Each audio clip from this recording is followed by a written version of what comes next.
जय श्री जगन्नाथ हर हर शंभु। माघ मास एक पुण्य मास, जेमिति कार्तिक मास एक पुण्य मास सेहीपरि माघ मास एक पुण्यर मास, दान धर्मर मास। एही मासरे मौनी अमावास्या, श्री पंचमी, तिल सप्तमी इत्यादि आउ अनेक पुण्य तिथि पड़ुथिबारु एही मास अनेक महत्व रखिथाए दान धर्म रे। एही मासरे माँ लक्ष्मींकर पूजार मध्य महत्व रही। माघ गुरुवार मध्य पूजार महत्व रही। किछि किछि घरे जदि माण बसी न थाए मार्गशीर मासरे, से माने माघ मासरे मध्य करंती। सेहीपरि एही माघ महात्म्य रे एक वृत्तांत अछि, जहा होछि रक्षका तिलोत्तमा वृत्तांत।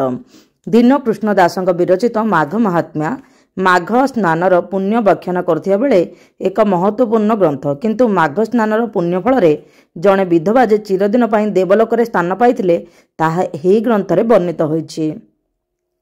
माघ महात्म्य अनुसारे सेही विधवांकर नाँ थिला रक्षका। सत्य जुगरे एक धार्मिक द्विज परिवार रे तांकर जन्म।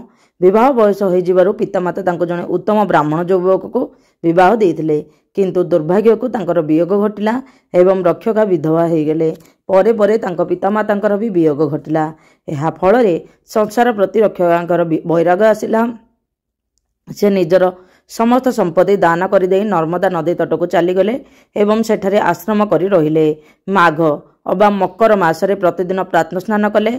सेठारे थिबा भृगु मुनि आश्रम को जाई मुनिंकर सेवा मध्य करुथिले। दीर्घ 60 वर्ष बीतीगला। रक्षकांकर शेष काल उपस्थित होबारु विष्णुदूत माने आसी तांको सम्मान सहित वैकुंठपुर को घेनीगले। विष्णु तांको निज पाखरे रखिले।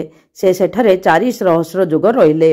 इति मध्यरे मर्त्यलोकरे सिंधु ओ उपसिंधु नाम रे असुर 2 भाई बहु उत्पाद कले। सेमानकर उपद्रवर स्वर्गपुर मध्य थरहर हेला। फल ब्रह्मांक सह देवगण जाई प्रतिकार निमंते विष्णु को प्रार्थना कले। विष्णु कहले, सिंधु उपसिंधु शिवंक ठारू बर पाइचंती। सेही बर अनुसार 2 भाई निजे मरामरी होई न मले ताकू आउ केही मारि पारिबे नाही। तेणु असुरंक निधन पाई विष्णु रक्षका को मर्त्य को पठेले। से जने अपरूपा सुंदरी रूपे मर्त्य अवतीर्ण हेले। 2 भाई तांको देखि विवाह करने को विवाद करिबारु से कहले, तुमे दुहे युद्ध कर, जे जितिबो मु तांको विवाह करिबी। तहु दुहे युद्ध करी परस्पर गदाघात मले एवं सही देव कार्य करथिबारु तिलोत्तमा अप्सरी रूपे देवतनु धरी चिरकाल स्वर्गलोकरे रहीगला। यह हैला आमर माघ महात्म्य रे रक्षका तिलोत्तमा वृत्तांत। से एक प्रचंड विष्णु भक्त थिले ओ माघ मासरे स्नान फल रे विष्णु लोक को प्राप्ति करथिले। सेइथिपई एइथिरु जणा जाय जे माघ महात्मा केते माने बहुत महत्व रखुचे। सेइथिपई आमे एही मासरे स्नान दान करिबा निहाती दरकार। आपन जदि तथ्य भल लागिला निश्चित लाइक शेयर एंड सब्सक्राइब करदेबे। कमेंट रे जय श्री जगन्नाथ कहिदेबे। जय श्री जगन्नाथ हर हर शंभु। हे प्रभु, दुनियार समस्त को आपण चरण रे आश्रय दियंतु। कटे जन्म पाप क्षय करंतु प्रभु। दुनियार समस्त मंगल हो।